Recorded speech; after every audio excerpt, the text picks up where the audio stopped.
그리스도인으로 일하자라는 제목으로 함께 은혜를 나누고자 합니다. 최근 한국 사람 중에 세계적으로 가장 유명한 사람을 꼽으라면 여러분 누구를 꼽겠습니까? 방탄소년단 BTS를 들 수 있을 겁니다. 네.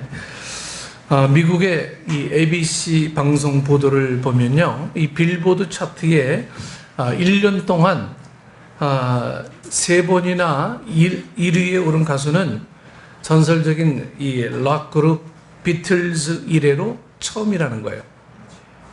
비틀즈 이래로 빌보드 차트 1년 동안 3번을 1위한 그룹이 바로 이 비틀즈 이래로 이 BTS가 처음이랍니다. 그만큼 이 방탄소년단의 인기는 우리의 상상을 초월할 정도로 놀랍습니다. 이게 미국을 넘어서 유럽에도 동남아시아도 지금 이 BTS 열풍이 불고 있어요. 네. 이 방탄소년단이 최근에 발표한 새 앨범 이름 뭔지 아십니까? 주연이 몰라? 응.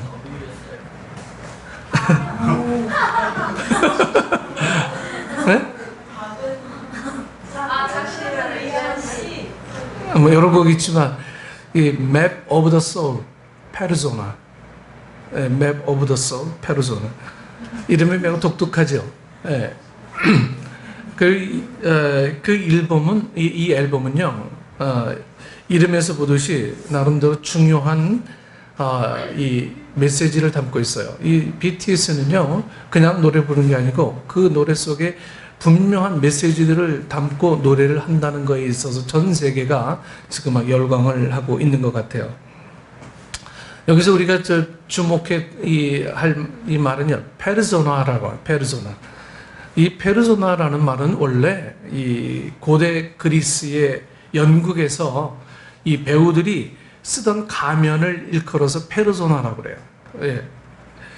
현대 와서는 이 정신분석학자 이 구스타프 융에 의해서 이 페르소나라는 말이 심리학적인 개념으로 이렇게 바뀌어 쓰게 되었습니다. 이 페르소나라는 말은 이 사회 안에서 주변 사람들에게 아주 좋은 이미지로 자신을 드러내 보이기 위해서 본래의 자아의 모습과 다르게 만들어낸 또 다른 자아의 모습이라 이렇게 할 수 있습니다. 다시 말하면 참 자아가 아닌 거짓 자아의 모습이고, 그래서 참 자아를 숨기고 남들에게 잘 보이기 위해 얼굴에 쓴 가면과 같은 것입니다. 네. 이 방탄소년단 BTS는 이 앨범을 통해서 참 자아의 모습을 감추고 페르소나, 즉 만들어진 가면을 쓰고 살고 있는 사람들에게 이런 메시지를 전하려고 했던 것 같아요. 용기 있게 가면을 벗어라. 참 자아의 모습을 되찾고 참 자아의 모습대로 살아가라. 네.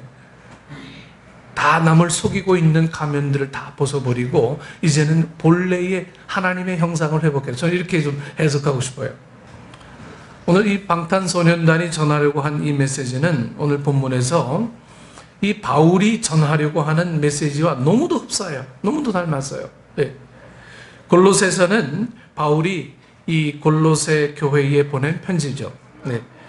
이 감옥에 있을 때 이 골로새 교회에 보낸 편지입니다. 이 골로새 교회는 바울이 이 터키 서부 지방에 있는 에베소에서 3년간 머물면서 이 복음을 전할 때 이 에바브라라는 사람이 예수를 믿고 골로새 교회에 가서 복음을 전해서 세워진 교회가 바로 이 골로새 교회입니다. 이 에바브라를 통해서 세워진 교회죠. 그러니까 골로새 교회는 바울이 직접 세운 교회가 아니었어요. 그리고 아직 한 번도 가본 일이 없는 그 교회가 바로 이 골로새 교회였습니다. 그런데 이 골로새 교회가 성장하면서 아주 든든히 서가는 중에 이제 문제가 막 발생하게 되죠. 성장하면서 어디든 문제가 발생하지 않는 데가 어디 있겠습니까? 근데 이 문제는요, 이단들이 교회에 침투해서 교회 안에 영적으로 아주 큰 혼란이 막 생기게 된 것입니다. 이단들이 교회에 왔어요. 네. 그래서 막 이 교회 안에 있는 사람, 믿음이 연약한 사람들이 막 혼란을 겪게 되죠. 에바브라는 이 문제를 들고 이제 바울을 찾아갑니다. 당시 바울은 이 로마 감옥에 갇힌 상태였죠. 이 연금된 상태였어요. 이제 바울이 이 문제에 대해서 답을 하면서 에바브라 편에 편지를 써서 보낸 것이 바로 오늘 골로새서입니다. 네. 특히 오늘 본문을 보면 이 이단의 영향을 받아서 골로새 교인들 가운데 신앙생활에 문제가 생긴 사람들이 있었어요. 바로 예수님 믿고 그리스도인이 되었지만 일상생활 속에서 그리스도인다운 모습을 보이지 못하고 있는 사람들이 막 나타나게 된 거예요. 네. 예수는 믿는데 예수 믿는 흔적이 없어요. 이런 사람들이 이제 교회 안에서 점점 많아지게 된 거예요. 모양만 예수 믿는 사람, 내용은 아니에요. 네. 8절을 보면 이렇게 말씀하고 있어요. 누가 철학과 헛된 속임수로 너희를 사로잡을까 주의하라. 이것은 사람의 전통과 세상의 초등학문을 따르며 그리스도를 따름이 아니니라. 여러분, 골로새 교인들 가운데 그리스도를 따르지 않고 당시 세상 풍조를 따르는 사람들이 생겨났다는 거죠. 결국 골로새 교인들 가운데 본래 그리스도인으로서의 자신의 참 모습을 잃어버린 채 살아가는 사람들이 교회 안에서 이제 생겨나게 된 겁니다. 그리스도인이면서도 일상 속에서 세상 사람들 눈에 거슬리지 않는 모습으로 살아가는 사람들이 생겨나게 된 거죠. 다시 말하면 크리스찬이면서도 세상에서는 세상 사람들 눈에 거슬리지 않는 페르소나를 쓰고 살아가는 사람들이 생겨난 거예요. 나는 크리스찬이지만 세상에 나가면 또 다른 이 페르소나를 쓰고 살아가는 거죠. 바울은 오늘 본문에서 이 문제를 지적하고 있는 거예요. 그리고 이것을 바로 잡으라 말씀하고 있습니다. 세상 속에서도 크리스찬다운 모습을 잃지 말고 당당하게 그리스도인으로 살아가라고 이렇게 말씀하고 있는 거예요. 이 말씀은 이제 1차적으로는 골로새 교회에게 주신 말씀이지만 오늘 우리 한국 교회와 우리 교회도 깊이 새겨 들어야 하는 말씀입니다. 골로새 교회 교인들처럼 오늘 한국 교회 교인들에게도 세상 속에서 그리스도인다운 모습을 잃어버린 채 살아가는 사람들이 점점 더 많아지고 있어요. 점점 더 많아지고 있어요. 일상 속에서 그리고 일터에서 이 페르소나를 쓰고 살아가는 사람들이 점점 더 많아지고 있기 때문입니다. 그래서 우리의 삶을 보면 참 주님이 주여 주여 하는 자마다 다 천국에 들어갈 것이 아니오라고 하는 이 말씀이 정말 피부에 와 닿을 정도로 이 한국에 있는 이 많은 교인들은 지금 이런 가면을 쓰고 믿음 생활하고 있는 건 아닌지 우리 모습을 좀 돌아볼 수 있었으면 좋겠습니다. 1970년대 유명한 선교 신학자인 이 호켄다이크가 쓴 이 흩어지는 교회라는 책을 출판해서 신학계에 아주 큰 파장을 일으킨 적이 있습니다. 1970년대 하면 교회가 한창 부흥하는 시기인데 모이는 교회를 주장해야 되는데 이 호켄다이크는 교회는 흩어져야 된다라고 하는 이 책을 써서 완전히 센세이션을 일으킨 이 책입니다. 이분은 이 책에서 기존 교회를 아주 강력하게 비판했어요. 한마디로 그동안 모이는 교회는 일과 모여서 하는 일에만 관심을 기울여 왔다는 거죠. 그리고 이제 교회는 흩어져서 선교하는 일에 더 큰 관심을 기울여야 한다고 아주 힘주어서 역설합니다. 실제로 한국 교회는 모이는 일과 모여서 하는 일에 주된 관심을 기울여 왔습니다. 교인들도 교회에 나와서 은혜 받고 교회 봉사하는 일에만 신앙적 에너지를 다 쏟아부었어요. 그러면서 세상에 흩어져서 그리스도인답게 사는 일에는 별로 관심을 기울이지 않았습니다. 그러다 보니 세상 속에서 복음을 전하지도 못할 뿐 아니라 빛이요 소금으로 살지도 못하게 되었죠. 그런데 더 큰 문제는 세상이 그렇게 호락호락하지 않다는 점입니다. 세상이 그리스도인들을 가만히 놔두지 않아요. 그리스도인들이 복음을 전하려고 할 때 박해합니다. 그리스도인답게 살려고 할 때 막 공격해 옵니다. 그래서 그리스도인들이 복음을 전하지 못할 뿐 아니라 그리스도인답게 살지도 못하게 만듭니다. 예수님께서 이미 이런 일이 생길 것을 예고하셨죠. 요한복음 1장 5절 말씀을 보면 빛이 어둠에 빛이 돼 어둠이 깨닫지 못하더라. 그리고 요한복음 15장 19절 20절을 보면 이렇게 말씀하고 있습니다. 너희가 세상에 속하였으면 세상이 자기의 것을 사랑할 것이나 너희는 세상에 속한 자가 아니요 도리어 내가 너희를 세상에서 택하였기 때문에 세상이 너희를 미워하느니라. 내가 너희에게 종의 주인보다 더 크지 못하다는 말을 기억하라. 사람들이 나를 박해하였은즉 너희도 박해할 것이요 내 말을 지켰은즉 너희 말도 지킬 것이라. 이 말씀들은 세상으로 이렇게 흩어질 때에 어떤 일이 일어날 것인지에 대해서 예수님께서 친히 말씀해 주신 것입니다. 두 가지로 우리 요약해 볼 수 있죠. 하나는 세상은 영적인 어둠으로 뒤덮여 있다는 거예요. 한마디로 영적인 소통이 전혀 될 수 없는 곳이라는 말씀입니다. 복음에 관한 이야기, 영적 사건에 대한 그 어떤 말도 제대로 소통할 수 없는 곳이라는 말씀입니다.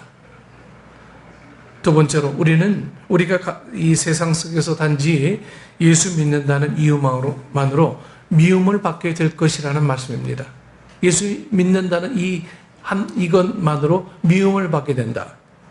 그리고 하나님께서 맡기신 사명을 감당하려고 할 때 박해를 받게 될 것이라는 말씀입니다.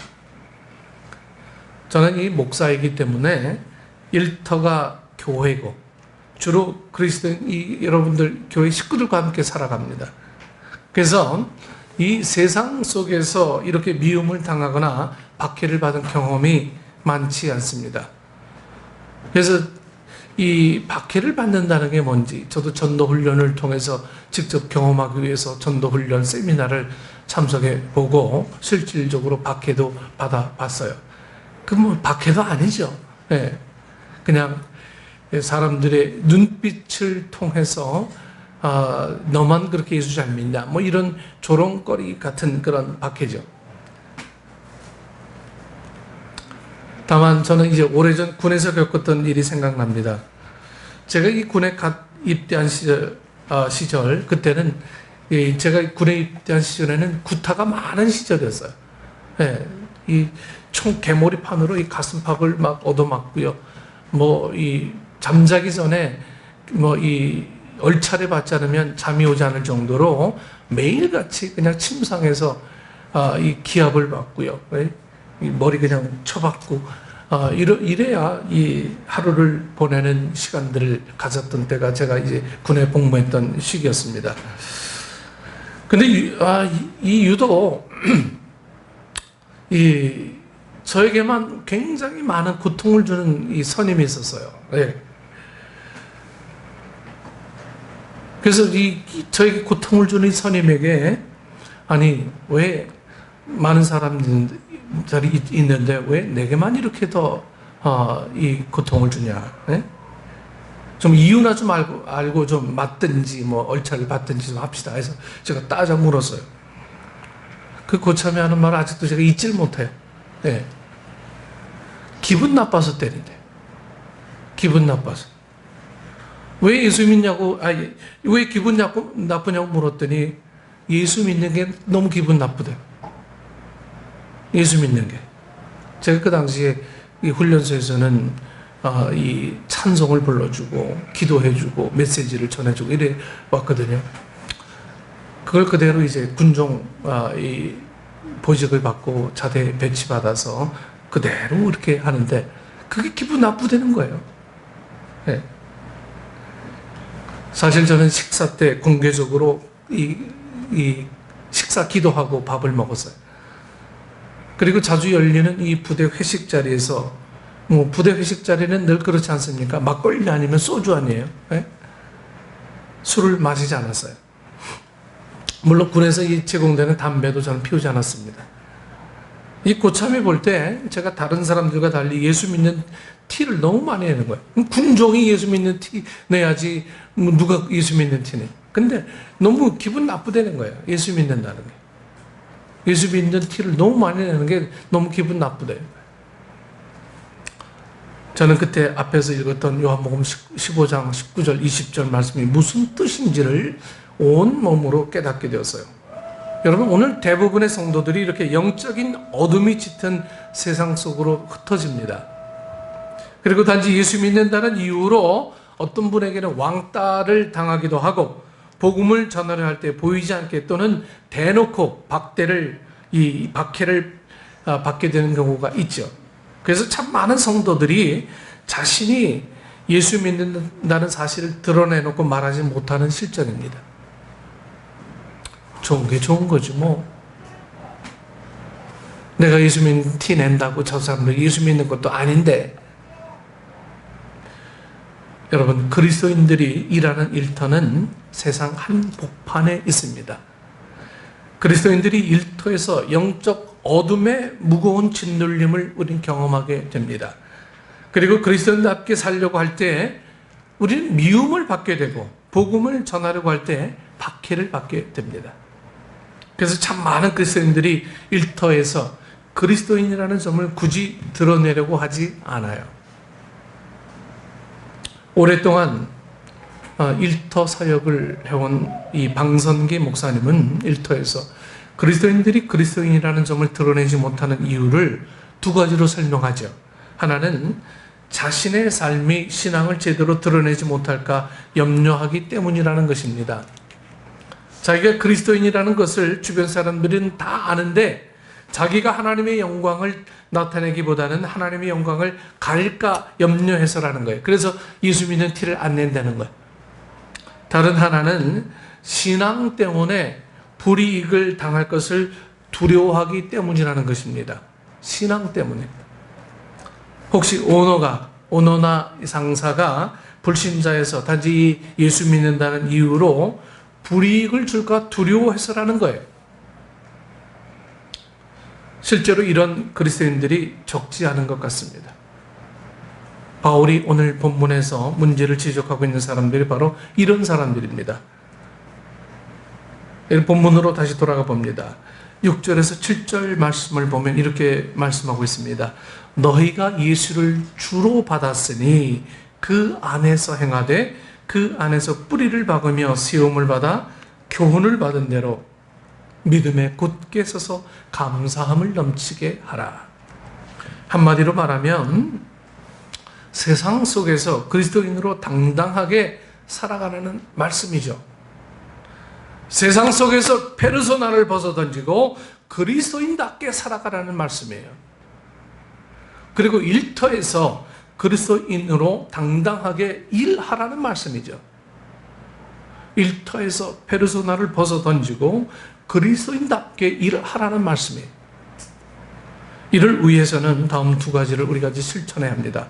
첫째로 그리스도인이라는 점을 잊지 말아야 합니다. 우리가 크리스찬이라는 것을 우리는 잊지 말아야 돼요. 여러분, 우리는 그리스도인입니다. 이것은 우리가 교회에서 예배드리고 성도들과 교제하고 교회에서 봉사할 때만 해당되는 게 아니에요. 크리스찬이라고 하는 이 말은요, 교회 안에서만 존재하는 이야기가 아니라고 하는 거예요. 일상에서 가족들과 이웃들과 더불어 살아갈 때도 해당되는 것입니다. 그리고 일터에서 불신자들과 함께 일할 때도 해당되는 거예요. 이게 크리스찬이에요. 크리스찬이 교회 안에서만 크리스찬이면 여러분, 주님이 절대로 기뻐하지 않으신다라고 하는 거죠.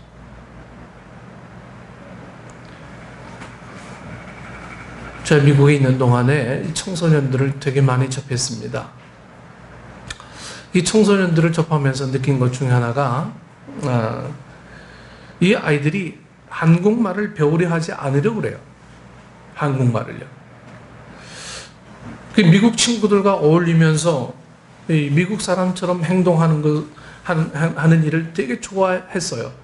그래서 저희 아이들도 키울 때 보면요, 그 당시 힙합 문화가 되게 많이 막 번성했을 때였거든요. 그래서 아이들이 막 이 똥 싼 바지 있잖아요. 이런 거 막 입고, 이 위에 티셔츠도요, XXXX라지 입고 다녀요. 이만큼 내려 입는 옷들. 그 지금 제가 입어보니까 나한테도 이만큼 내려 들어가 아직도요. 네. 뭐 에코라고 하는 그 회사에서 만든 옷들인데요. 그 당시 막 그냥 막 판을 쳤어요. 아이들이 그냥 전부 다 이 흑인 문화를 접해가지고요. 그냥 막 뭐 그런 이상한 옷 입고 막 이래요. 그래서 미국 아이들과 어울리는 걸 좋아했어요. 그래서 한국말을 배우려고 하지 않으려고 그래요. 이때만 해도 미국 청소년들이 한국 2세 청소년들과 차별 없이 함께 놀고 함께 막 공부도 해요. 뭐 같이 농구도 하고 이 청소년기 때는요, 뭐 이 인종 별로 구분 없이 막 잘 놀아요. 뭐 하얀 애들, 검은 애들, 뭐 노란 애들 할 거 없이 그냥 다 잘 놀아요. 그런데 대학에 진학한 뒤 싹 달라지는 거예요. 대학에 진학한 뒤에는요, 서서히 자기가 백인 이 미국 사람이 아니라는 사실이 하나둘씩 이제 피부에 와닿고요. 심할 경우에 이제 인종차별까지 막 느끼기 시작합니다. 대학 때부터 시작해요, 그게. 그러면서 자기가 한국계라는 사실을 인정하기 시작하고 한국어와 한국 문화에 대한 관심을 갖기 시작하는 학생들이 막 늘어나기 시작한다는 거예요. 다행히 저희 아이들은 그 장모님이 계셔서요, 아이들이 한국말을 잊어버리지 않았어요. 막내만 조금 띄엄띄엄하죠. 네, 근데 첫째, 둘째는 말하는 거, 쓰는 거 거의 완벽합니다. 네, 그래서 대학에도요, 이 뉴욕 주립대 중에 이 스토니브룩이라고 하는 그 학교에는요, 한국어과가 이제 막 신설돼요. 한국어과. 우리 큰아이가 그 학교로 왔는데 제가 일부러 그 학교를 보냈어요. 한국어과에 관심을 가져라. 이제는 글로벌 시대라 이 영어만 갖고는 살 수 없는 시대가 됐다 해서 그렇게 연결시켜 주었습니다. 일반적으로 이렇게 자기가 누구인 것을 분명하게 아는 것을 여러분 정체성이라 부르죠. 아이덴티티. 그리고 이런 일들은 청소년 시기에 정체성의 혼란을 겪다가 서서히 자신의 정체성을 찾아가게 되면서 생기는 일입니다. 여러분, 우리가 그렇습니다. 때로는 세상 한복판에서 정체성의 혼란을 겪을 때가 있어요. 가정에서 그리고 일터에서 그리스도인이 아닌 것처럼 살고 싶을 때가 있어요. 실제로 그리스도인이 아닌 것처럼 행동할 때도 있어요. 오늘 본문에서 바울은 자기가 누구인지를 정확하게 알라고 말씀하고 있습니다. 6절 말씀에서 너희가 그리스도 예수를 주로 받았으니 라고 말씀하고 있어요. 한마디로 말하면요, 이 골로새 교인들은 예수를 주로 고백하며 사는 사람들이라는 말이죠. 다시 말하면 골로새 교인들은 그리스도인이라는 거예요. 우리가 이 말씀처럼 그리스도 예수를 주로 받은 사람들입니다. 여기에 우리의 정체성이 있어요. 여러분, 정체성이 무너지면 우리의 삶은요, 날마다 그냥 그날 시류에 따라 흘러가는 삶이에요. 우리의 정체성이 무너지면 우리가 진정 뭘 하는 사람인지조차 모르고 그냥 하루하루를 그렇게 때우며 살아가는 존재들이라고 하는 거예요. 우리의 정체성이 뭐냐? 사도 바울은 분명하게 골로새 교인들에게 크리스찬이다라고 분명하게 오늘 선포하고 있는 거죠. 오늘 우리의 정체성은 무엇입니까? 이 정체성은 교회 안에서 예배 드릴 때도 분명하게 확인되어야 합니다. 그리고 교회 밖에서 일상을 살아갈 때도 분명하게 확인되어야 합니다. 나가 일터에서 일할 때도 분명하게 확인되어야 합니다.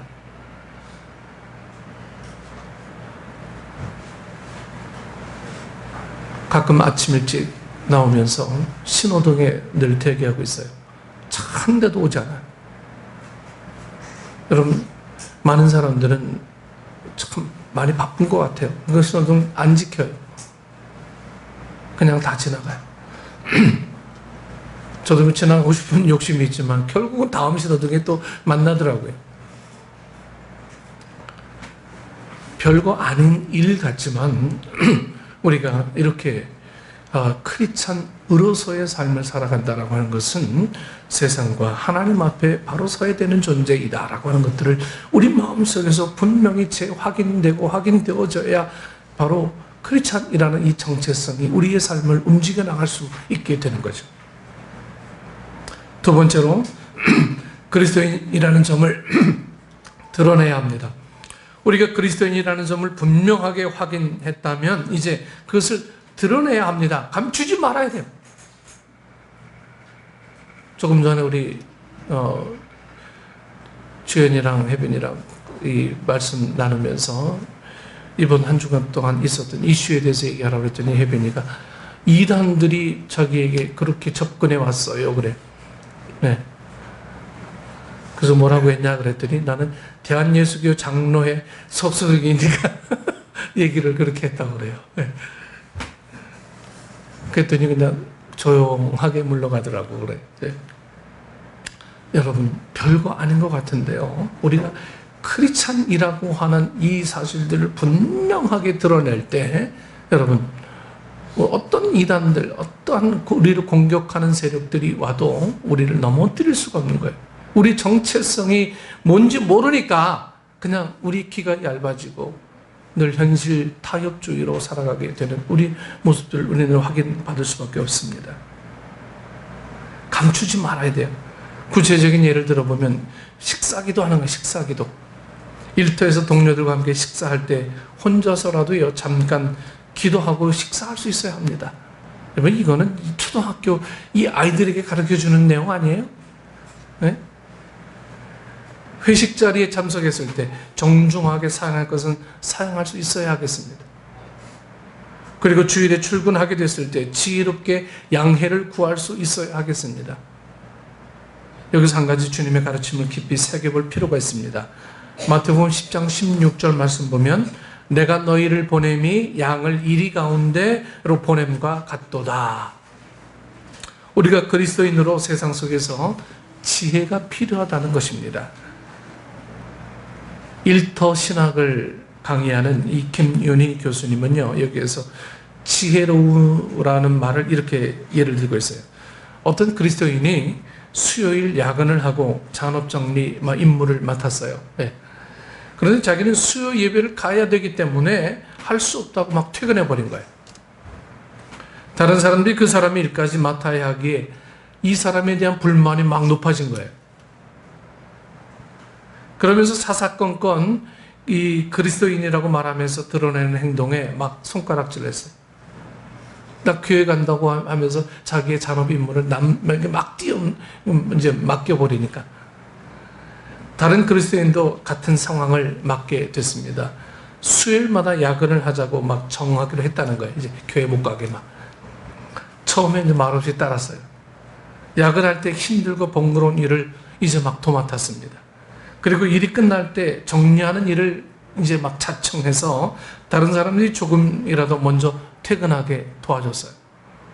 동료들이 이제는 이 사람에게 미안한 마음이 든 거예요. 그러던 어느 날 사장을 찾아가서 청합니다. 사장님, 야근하는 요일을 수요일에서 목요일로 바꿀 수 없겠느냐. 그러면서 정직하게 이유를 말했어요. 사실 자기가 수요 예배 이 성가대 봉사를 하는데 수요일 야근 때문에 봉사를 하지 못해서 늘 마음이 편치 않다고 이렇게 이 사장에게 이야기합니다. 사장은 괜찮은데 다른 동료들 생각이 어떤지 물어보자 했습니다. 다른 동료들은 그렇지 않아도 이 사람이 이제 자신들의 일을 막 처리해서 그 사람들이 이 사람에게 이제 미안한 마음이 좀 든 거죠. 그래. 이제 모두 흔쾌하게 우리 이제 수요일에서 목요일로 이 야근을 좀 바꾸자. 다 동의해 준 거예요. 여러분 그렇습니다. 우리가 세상에서 특히 일터에서 그리스도인임을 드러낼 때 여러분 지혜로워야 합니다. 자칫 자기 스스로는 신앙이 좋다고 생각할지 몰라도 다른 사람들 눈에는 이기적이고 공동체에는 도움이 안 되는 사람이라고 여겨질 수 있어요.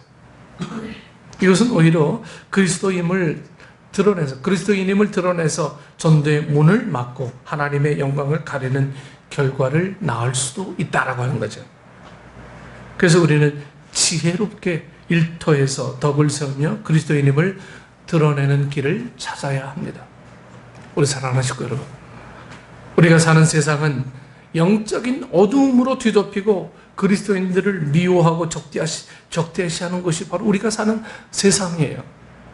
이런 곳에서 우리가 일상을 살아가야 하고 일터에서도 일해야 합니다. 피하려고 해서는 안 돼요. 두려워해서 그리스도인이라는 사실을 숨기려고 해도 안 됩니다.